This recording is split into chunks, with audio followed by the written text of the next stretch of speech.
Today I'm going to change the water in my 30-gallon planted aquarium.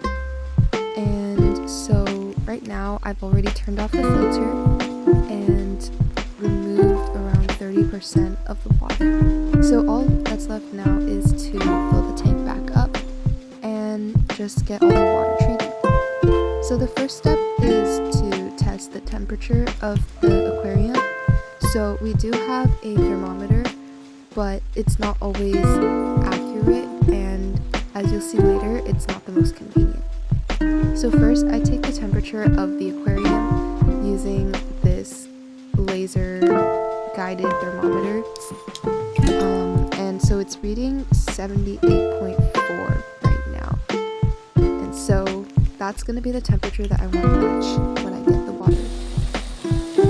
So I basically just go to the bathtub, and I know you're not supposed to do this, but I fill it up with basic tap water, and I just adjust the temperature until it matches or roughly matches what I got from the aquarium.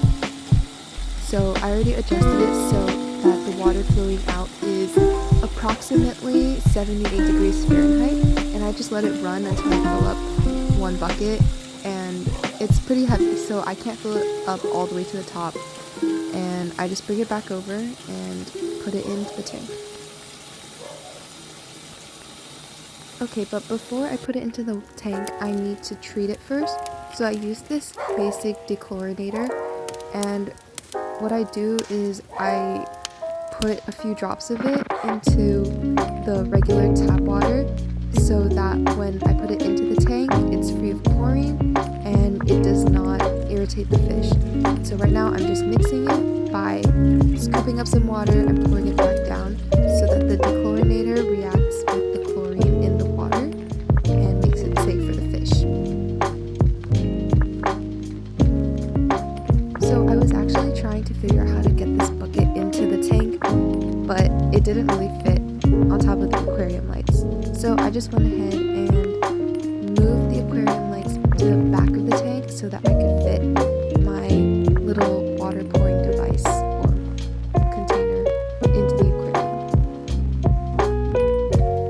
And once I moved the lights back, I realized how pretty this tank looks with back lighting. Like usually the light is on top and in the front and the plants are really bright, but when the lights are in the back, it gives the plants this sort of mysterious characteristic, almost like it's in nature and you have trees or a canopy draped over and the light isn't hitting all of the plants. You'll see what I mean in a bit, but right now I'm just filling the tank up to the top. And I do this so that instead of pouring the water directly into the tank, which would disturb the fish, I put it in gently with one container at a time to reduce the disturbance. Also, one bucket wasn't enough, so I took the temperature again, and as you'll see, it doesn't really work that well through glass, but when I get a direct measurement of the water, it gives me a more accurate reading. So around 77 is the temperature I'm aiming for.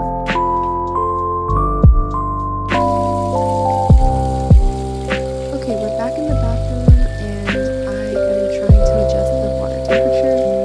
So here I have it running and it's reading 84, so too hot.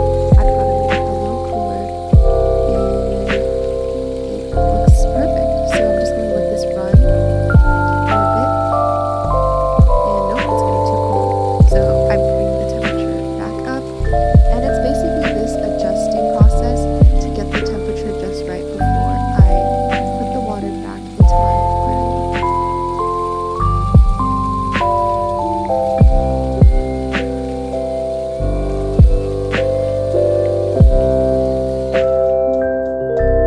So I'm back and I filled up the aquarium just to spare you guys of the boring bits. And right now the water is still settling, so there are a lot of bubbles and particulate matter from when I was cleaning the bottom substrate and the algae on the side of the glass. But I always love just looking at the aquarium when the filter's off because the invertebrates really love when there's less flow. So just like this little shrimp right here, so much vibrant life just awakens during water changes, and it just makes me so happy.